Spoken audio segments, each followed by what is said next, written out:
বিটিআৰত 17 বছৰীয়া হাগ্ৰামাৰাজৰ অৱসান ঘটাই পৰিষদ গঠনৰ দিশে UPPL আৰু বিজেপি লক্ষণীয় উত্থান দুয়োটা দলৰে বিটিচি নিৰ্বাচনত বাজিমাত কৰি 9খন আসন দখল কৰিবলৈ সক্ষম হৈছে বিজেপিয়ে ইয়াৰ বিপৰীতে BPFে 17খন UPPLে 12খন কংগ্ৰেছে 1খন আৰু নিৰ্দলীয় প্ৰাৰ্থীয়ে 1খন আসন দখল কৰিবলৈ সক্ষম হৈছে উল্লেখযোগ্য যে বিটিচি পৰিষদীয় চৰকাৰ গঠন কৰিবলৈ মেজিক নম্বৰ হ'ল 21 আমি পুনৰ জনাইছো এই মুহূৰ্তৰ এটা গুৰুত্বপূৰ্ণ খবৰ এটা ব্ৰেকিং নিউজ বিটিআৰত 17 বছৰীয়া হাগ্ৰামাৰাজৰ অৱসান ঘটাই পৰিষদ গঠনৰ দিশে UPPL আৰু বিজেপি লক্ষণীয় উত্থান দুয়োটা দলৰে বিটিচি নিৰ্বাচনত বাজিমাত কৰি 9খন আসন দখল কৰিবলৈ সক্ষম হৈছে বিজেপিয়ে ইয়াৰ বিপৰীতে BPFে 17খন UPPLে 12খন কংগ্ৰেছে 1খন আৰু নিৰ্দলীয় প্ৰাৰ্থীয়ে 1খন আসন দখল কৰিছে উল্লেখযোগ্য যে বিটিচি পৰিষদীয় চৰকাৰ গঠন কৰিবলৈ মেজিক নম্বৰ হৈছে 21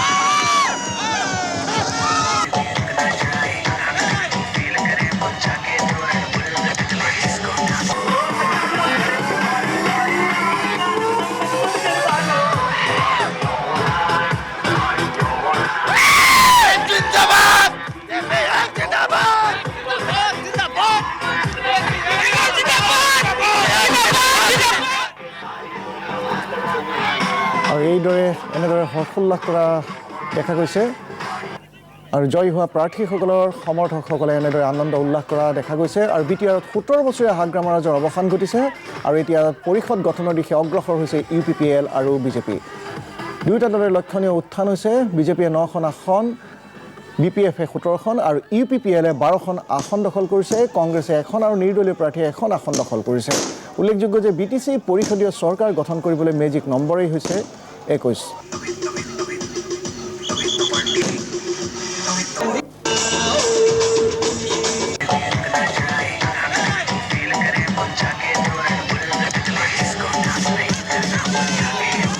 আৰু এনেদৰে এতিয়া ফলাফল ঘোষণা হোৱাৰ পিছতে আনন্দ উল্লাসত মতলীয়া হৈ পৰে জয় প্ৰাৰ্থীসকলৰ সমৰ্থকসকল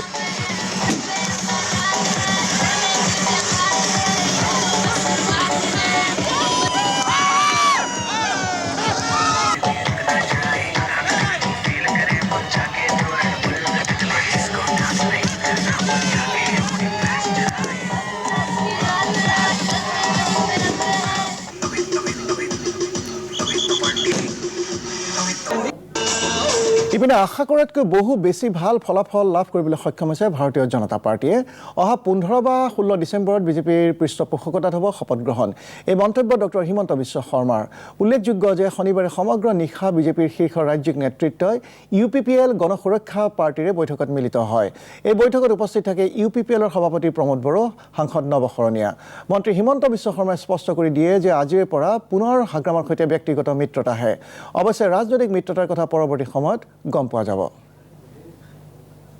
আমি যিমানটা সিট প্ৰেডিক্ট কৰিছিলো আমি একজেক্ট হেতু সিটে পাইছো অহাকালি ৰাতিপুৱা বিজেপি পৰিষদীয় দলৰ বৈঠক হ'ব আমি নেতা নিৰ্বাচন কৰিম আৰু মই ভাবো 15 তাৰিখে শপত হ'ব মানে কি টেকনিকাৰ খেল হ'ব নেকি ইয়াত খেল একো নাই প্লেন সিম্পলত আমি জিকিছো না পাৰ্টিয়ে পাৰ্টিক সাপোৰ্ট দিব কিনা বেচা কিয় কৰিব লাগে BPF 17 BJP 9 GSP 1 BJP UPPL 12 আৰু JSP ইয়াত কিনা বেচা কৰিবৰ কাৰণেতো কোনো মানুহ নাই এটো সব পাৰ্টি হয় গতিকে যিকোনো দুটা পাৰ্টি লগ লাগিলে চৰকাৰ হ'ব BJP UPPL লগ লাগক BJP BPF লগ লাগক চৰকাৰটো আমাৰে হ'ল গতিকে দুটা পাৰ্টি লগ লাগিলে হ'ল আপোনাৰ কষ্টটো খাটক হৈছে দেই হৈ গ'ল আৰু চৰকাৰৰ কাৰণে কষ্ট কৰিছিলোঁ আৰু আজি বিজেপি দলে এটাৰ পৰা 9টা সিটলৈকে BTC দৰে এৰিয়াত পোৱাটো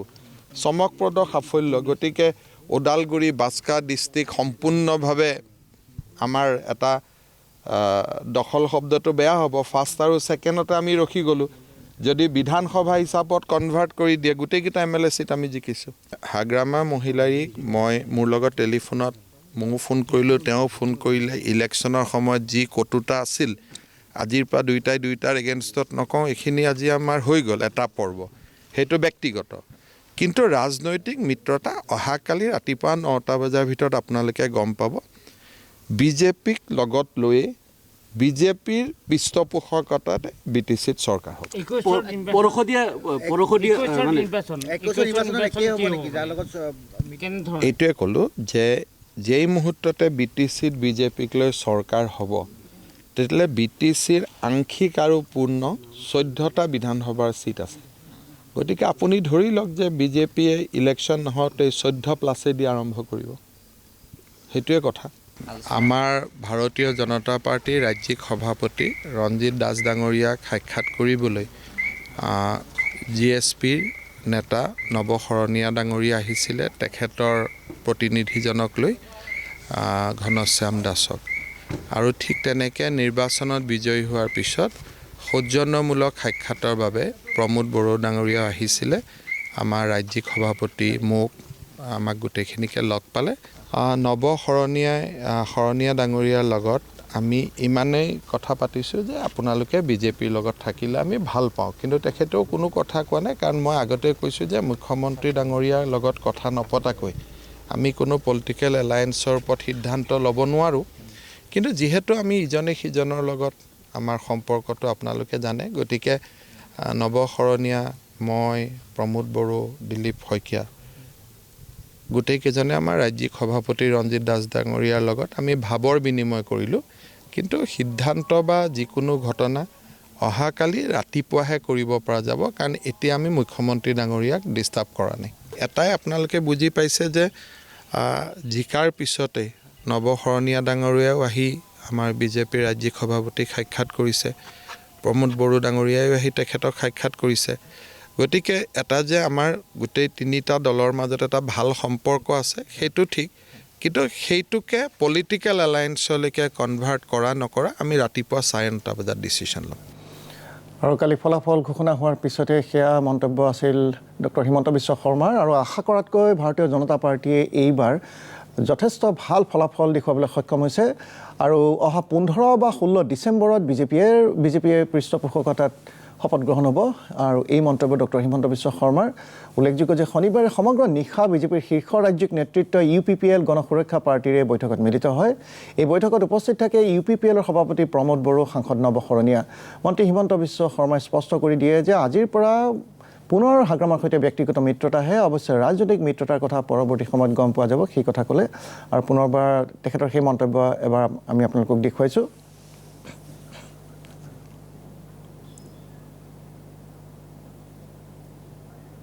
আমি যিমানটা চিট প্ৰেডিক্ট কৰিছিলোঁ আমি একজেক্ট সেইটো চিটে পাইছোঁ। অহাকালি ৰাতিপুৱা বিজেপি পৰিষদীয় দলৰ বৈঠক হ'ব, আমি নেতা নিৰ্বাচন কৰিম, আৰু মই ভাবোঁ 15 তাৰিখে শপত হ'ব। মানে কি টেকনিকাৰ খেল হ'ব নেকি? ইয়াত খেল একো নাই, প্লেইন চিম্পলত আমি জিকিছোঁ না। পাৰ্টীয়ে পাৰ্টীক ছাপোৰ্ট দিব, কিনা বেচা কিয় কৰিব লাগে? BPF 17, BJP 9, GSP 1, BJP UPPL 12 আৰু JSP 1। ইয়াত কিনা বেচা কৰিবৰ কাৰণেতো কোনো মানুহ নাই, ইয়াতো চব পাৰ্টি হয়। গতিকে যিকোনো দুটা পাৰ্টি লগ লাগিলেই চৰকাৰ হ'ব। BJP UPPL লগ লাগক, BJP BPF লগ লাগক, চৰকাৰটো আমাৰে হ'ল। গতিকে দুটা পাৰ্টি লগ লাগিলে হ'ল। আপোনাৰ কষ্টটো সাৰ্থক হৈছে হৈ গ'ল। আৰু চৰকাৰৰ কাৰণে কষ্ট কৰিছিলোঁ, আৰু আজি বিজেপি দলে 1টাৰ পৰা 9টা চিটলৈকে BTC দৰে এৰিয়াত পোৱাটো চমকপ্ৰদ সাফল্য। গতিকে ওদালগুৰি, বাস্কা ডিষ্ট্ৰিক্ট সম্পূৰ্ণভাৱে আমাৰ এটা দখল শব্দটো বেয়া হ'ব। ফাৰ্ষ্ট আৰু ছেকেণ্ডতে আমি ৰখি গ'লোঁ। যদি বিধানসভা হিচাপত কনভাৰ্ট কৰি দিয়ে, গোটেইকেইটা MLA চিট আমি জিকিছোঁ। হাগ্ৰামা মহিলাৰীক মোৰ লগত টেলিফোনত ময়ো ফোন কৰিলোঁ, তেওঁ ফোন কৰিলে। ইলেকশ্যনৰ সময়ত যি কটুতা আছিল, আজিৰ পৰা দুইটাৰ এগেইনষ্টত নকওঁ, এইখিনি আজি আমাৰ হৈ গ'ল এটা পৰ্ব, সেইটো ব্যক্তিগত। কিন্তু ৰাজনৈতিক মিত্ৰতা অহাকালি ৰাতিপুৱা 9টা বজাৰ ভিতৰত আপোনালোকে গম পাব। বিজেপিক লগত লৈয়ে বিজেপিৰ পৃষ্ঠপোষকতাত BTCত চৰকাৰ হ'ব।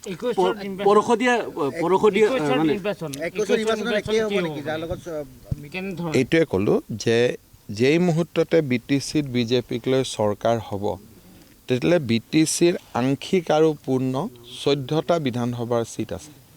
গতিকে আপুনি ধৰি লওক যে বিজেপিয়ে ইলেকশ্যন নহওঁতে 14+ দি আৰম্ভ কৰিব, সেইটোৱে কথা।